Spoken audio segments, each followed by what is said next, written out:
Perbaikan sejumlah infrastruktur jalan di Kota Palembang terus dikebut pemerintah mendekati akhir tahun 2021 ini.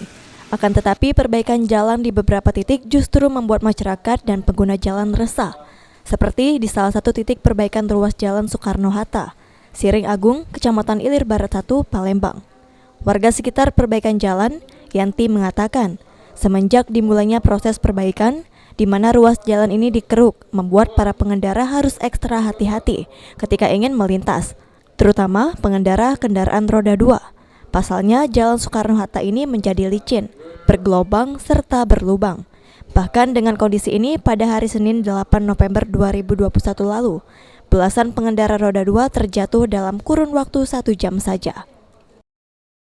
Iya, kemarin sampai 17 iko, nyampak dalam 1 jam.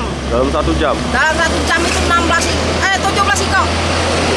Jadi mana Bu kita sebagai warga di sini Bu, mintanya Bu, harapan itu? Harapan kita sebagai warga mana? Lah, minta dibagus lah, jangan sampai nyampak lagi. Walaupun benari lah, tapi jangan sampai nyampak. Iya, bahaya Bu. Iyalah. Cuma masalah. Masalah, kalau kemarau begini kok. Gara-gara itu apa tuh?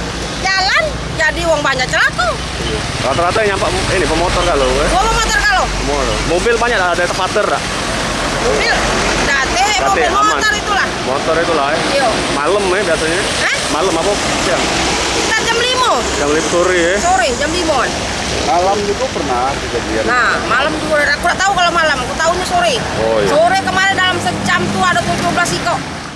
Warga meminta pengawas perbaikan jalan ini untuk lebih intensif dalam mengawasi dan melengkapi rambu yang diperlukan, serta menutup lubang yang terlalu dalam untuk sementara, karena utilitas di jalan ini terbilang cukup padat. Sandi Pratama, PAL TV.